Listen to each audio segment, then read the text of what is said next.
Viva Maria Imaculada! Eu sou o Fábio de Jesus por Maria e esse é o canal Subindo a Montanha.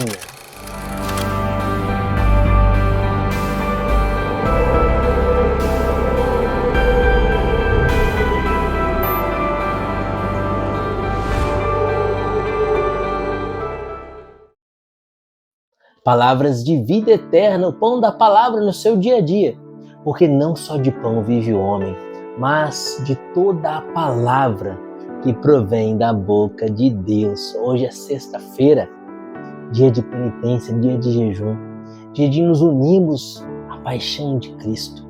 Aquele que ama, ao ver o seu amado sofrer, sofre junto. Isso se chama compaixão, compadecer. E se compadecemos de Cristo, se sofremos com Cristo reinaremos. Se vivemos com Cristo viveremos eternamente. Se participarmos da paixão de Cristo, como vai dizer São Paulo, completa na minha carne as tribulações que faltam à paixão de Cristo. Se participarmos da paixão de Cristo pela penitência, pelo jejum, pela mortificação, também participaremos da sua ressurreição gloriosa no domingo de Páscoa. No nosso grande domingo de Páscoa, no dia que seremos colocados na presença de Deus e seremos julgados, e será definido onde passaremos a eternidade. Fazei penitência e crede no Evangelho. Nessa sexta-feira, o Evangelho que a Igreja nos propõe está em João, Evangelho de nosso Senhor e Salvador Jesus Cristo, segundo João, capítulo 7, versículos 1 e 2, versículo 10. E depois os versículos de 25 a 30. Vamos à leitura da palavra? Uma mensagem do céu para você. Pelo sinal da Santa Cruz, livra-nos Deus, nosso Senhor, de todos os nossos inimigos. Em nome do Pai, do Filho e do Espírito Santo. Amém. Depois disso, Jesus percorria a Galileia.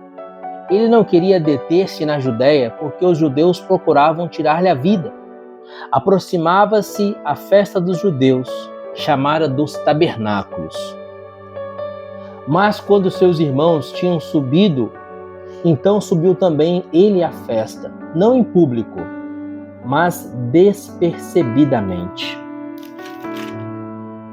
Algumas das pessoas de Jerusalém diziam: não é este aquele a quem procuram tirar a vida? Todavia ei-lo que fala em público e não lhe dizem coisa alguma. Porventura reconheceram de fato as autoridades que ele é o Cristo? Mas este nós sabemos de onde vem. Do Cristo, porém, quando vier, ninguém saberá de onde ele seja. Enquanto ensinava no templo, Jesus exclamou: Ah, vós me conheceis e sabeis de onde eu sou. Entretanto, não vim de mim mesmo, mas é verdadeiro aquele que me enviou. E vós não o conheceis. Eu o conheço, porque venho dele e ele me enviou. Procuraram prendê-lo, mas ninguém lhe deitou as mãos, porque ainda não era chegada a sua hora. Palavra da salvação, glória a vós, Senhor. Queridos, o evangelista João, ele deixa muito claro aqui quem é Jesus nesse evangelho. Jesus é Deus. Primeiro, João mostra aqui que o comentário entre os judeus, o comentário entre a população daquela cidade na qual se realizava a festa dos tabernáculos, era que, poxa, mas esse homem não é o Messias. As profecias diziam que o Messias, nós não saberíamos de onde ele viria. Mas esse Jesus, ele faz milagres, ele opera sinais, ele dá a entender que ele é o Messias, mas ao mesmo tempo nós sabemos de onde ele é de Nazaré. Sabemos que o pai dele era um carpinteiro, que a mãe dele é a Maria de Nazaré. Mas ao mesmo tempo que isso não se encaixa nas profecias, mas tudo o resto, tudo aquilo que os profetas disseram que seria o Messias, aquilo a gente vê na vida desse Jesus, ele é ou não é o Messias. E as pessoas ficavam discutindo entre si se Jesus era ou não era o Messias. Isso, o povo simples. Os fariseus já tinham decidido matar Jesus. O Evangelho diz 2 vezes hoje que eles tinham decidido, já era uma decisão tomada. Só estavam planejando como executar esse plano de assassinar Jesus, de tirar a vida de Jesus. de eliminar Jesus. Ele não queria, versículo 1, ele não queria deter-se na Judéia porque os judeus procuravam tirar-lhe a vida. Versículo 25, algumas das pessoas a Jerusalém diziam, não é este aquele a quem procuram tirar a vida? Os fariseus já tinham decidido por 2 vezes no evangelho de hoje, João diz, eles tinham decidido matar Jesus. Queridos, enquanto os fariseus já tinham decidido matar Jesus, parece que o povo ele estava em cima do muro. Ele é ou não é o Messias? Ele é ou não é o Senhor? Ele é ou não é aquele que haverá de vir libertar Israel, renovar o reino de Israel aos moldes do tempo de Salomão, do tempo do rei Davi? É ou não é o Messias? Uns diziam que sim, outros diziam que não, e eles argumentavam e eles não chegavam a conclusão alguma. Então Jesus diz, no versículo 28, vós me conheceis e sabeis de onde eu sou? Jesus está falando aqui exatamente o que eles discutiam, o que talvez impossibilitasse ele de ser o Messias, porque o Messias não saberia de onde seria, e eles sabiam de onde Jesus é. Então Jesus vai lá no âmago, Jesus que lê o coração, Jesus que lê a mente, porque ele é Deus, ele sabe de todas as coisas, ele é onisciente, ele vai lá no coração, ele lê no coração. O que está te impedindo de me aceitar como teu libertador, como teu salvador? O que está impedindo que eu entre na sua vida? Essa situação de você saber de onde eu sou, de onde eu vim, mas na verdade você não sabe de onde eu vim. Vós me conheceis e sabeis de onde eu sou, entretanto não vim de mim mesmo, mas é verdadeiro aquele que me enviou. Eu vim do céu, vim lá do alto da montanha, e vós não o conheceis. Ou seja, vocês pensam que sabem de onde eu sou, mas vocês não sabem nada. Vocês não sabem nada, vocês não fazem ideia de onde eu sou. Eu o conheço porque venho dele e ele me enviou. Ao dizer eu o conheço e venho dele, ele assume diante daqueles homens a sua natureza divina. Ele está dizendo, sou Deus. E os judeus entendem muito bem essa afirmação de Jesus, que se apresenta para eles como Deus, e dizendo, vocês pensam que a minha origem se deu em Nazaré, vocês não sabem nada, na verdade, eu sou Deus. E ele assume sobre si o nome de Deus, o nome que Deus apresentou a Abraão, Isaac e Jacó, o nome que Deus apresentou a Moisés, sobretudo. Quando Moisés, na sarça ardente, perguntou, quem eu vou dizer que me enviou? E Deus diz a Moisés, diga que eu sou aquele que sou. Vós me conheceis e sabeis de onde eu sou. Querido, aquele é mais um pacto de Jesus. Essa palavra de Jesus leva os fariseus a terem ainda mais ódio de Jesus e travarem mais a morte de Jesus. Essa palavra leva alguns que estavam em cima do muro a se afastarem ainda mais de Jesus. Mas o ponto que eu quero trazer para você hoje é que se até hoje, aqui na sua vida de fé, na sua vida, na sua caminhada, na sua história, se na sua história até aqui você caminhou olhando para Jesus de longe, meio que em cima do muro, sabe que você está tão longe de Jesus como esses fariseus. Sim, tem pessoas que já mataram Jesus no seu coração. Assim como aqueles fariseus que tinham decidido assassinar Jesus, há pessoas que já mataram Jesus no seu coração. E como que a gente mata Jesus no nosso coração? Pelo pecado mortal. Cada vez que nós pecamos contra os 10 mandamentos ou contra os 5 mandamentos da igreja, cada vez que cometemos um pecado de matéria grave, conscientemente, ou seja, de livre e espontânea vontade, não estão sendo obrigados, mas sabendo que é pecado, nós decidimos pecar e aquela matéria é grave, é contra os 10 mandamentos, isso é um pecado mortal. Um grande exemplo de pecado mortal é o pecado contra a castidade, o adultério, o sexo fora do casamento, a fornicação. Pecado grave, pecado mortal. Quem vive nessa situação matou Jesus no seu coração, ainda que ache que não. Ele pode até mesmo se dizer amigo de Jesus, mas o próprio Jesus disse, aquele que me ama guarda os meus mandamentos. Aquele que me ama, aquele que é meu amigo, guarda os meus mandamentos. Por mais que a pessoa diga ser amigo de Jesus, por mais que a pessoa assista todos os dias os vídeos do canal Subir na Montanha, se ela não rompe com o pecado mortal, ela está em situação de inimizade com Jesus, porque ela não guarda os seus mandamentos, porque ela não vive a sua palavra, porque ela não obedece a sua vontade. Ela matou Jesus dentro de si. Mas ainda que você tenha vivido no mais ou menos até aqui, ainda que até aqui você esteja em cima do muro,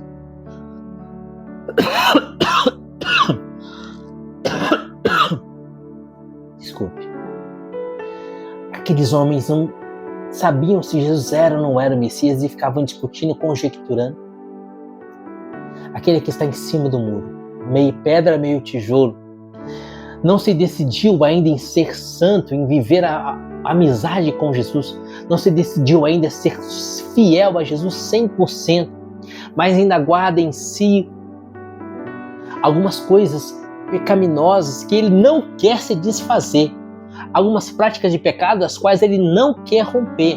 Ele ainda é fofoqueiro, ainda é maledicente, ainda é guloso, ainda é preguiçoso, ainda fala mal dos outros, não reza, não vive vida de oração, não lê a palavra e não quer ler, não quer rezar, não quer viver vida de oração. Ele quer ir à missa uma vez ou outra, às vezes vai até os domingos à missa, mas para cumprir um preceito, para cumprir uma obrigação, para não estar em estado de pecado mortal. E de fato ele não está em estado de pecado mortal, porque ele não pecou contra os 10 mandamentos. Ele vive uma vida ordenada nos mandamentos, mas vive uma vida mais ou menos. Ele vive uma vida mais ou menos. Queridos, acontece que são duas formas de você matar uma planta. Ou você arranca ela de uma vez pela raiz, e esse é o estado de pecado mortal, ou você deixa de regar e de adubar essa planta. E sem a água e sem o alimento que vem pelo adubo, a planta também vai morrer. Você está entendendo? Uns homens, aqueles que diziam, será que esse era o Messias, e não aderiam a Jesus, eram aqueles que não regavam a planta e que não jogavam o adubo. Os fariseus, como o próprio evangelista disse por 2 vezes, já tinham decidido matar Jesus. Os fariseus são aqueles que cortam a planta. O próprio Jesus diz que ele é a videira verdadeira e que nós somos os ramos. É o próprio Jesus que se apresenta como uma videira. Como que você tem tratado na sua alma essa videira que é Jesus? Saiba que essa videira só vai dar frutos na sua alma, e frutos de santidade, frutos de vida eterna, frutos que vão te conduzir à vida eterna se você adubar e regar. E você aduba fazendo a vontade de Deus e rega com vida de oração, com sacramentos, com confissão e Eucaristia. Esses 2 sacramentos os quais a gente precisa frequentar. O sacramento da confissão, uma confissão verdadeira, arrependida dos pecados, com decisão de nunca mais pecar. Uma confissão na qual você confessa todos os seus pecados sem esconder pecado algum. Uma confissão na qual você faz uma boa preparação. Escreve ali pecado a pecado que você se lembra, com base nos 10 mandamentos, com base nos 7 pecados capitais, com base nos 5 mandamentos da igreja. E você faz aquela boa confissão com a determinação de não mais pecar. E a comunhão eucarística, a receber a Jesus com o propósito de amar, de adorar e de fazer a vontade dele, de vencer o pecado, não mais se apegar à gula, à preguiça, à vaidade, à soberba, à avareza, aos pecados, tantos e tantos pecados, no qual a pessoa se acostuma a viver e não quer mais fazer força para vencê-los. Se você tem vivido assim, você não tem regado a planta, não tem adubado a planta, então rega pela vida de oração, aduba pelos sacramentos. Eu quero te convidar hoje a permitir que essa videira verdadeira que é Jesus gere vida, gere frutos na sua alma, frutos de santidade. As pessoas precisam olhar para você e falar assim, ele melhorou, ele mudou, ele é outra pessoa, ele se converteu. Essa é a proposta quaresmal. É isso que a igreja nos convida, convertei-vos e crede no Evangelho. É a frase lá da quarta-feira de cinzas. Conversão significa abandonar o pecado. Seja qual for o pecado que você tem vivido até hoje. Se você estava, infelizmente, por desgraça, na inimizade de Deus, se você havia cortado a planta pelo pecado mortal, se arrepende, volta Ainda é tempo. Deus é um Deus de amor e de misericórdia. Ele está de braços abertos para te receber e para te perdoar.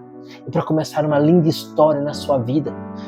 Deus quer transformar a sua vida e quer te dar a felicidade verdadeira. Abandona o pecado e volta.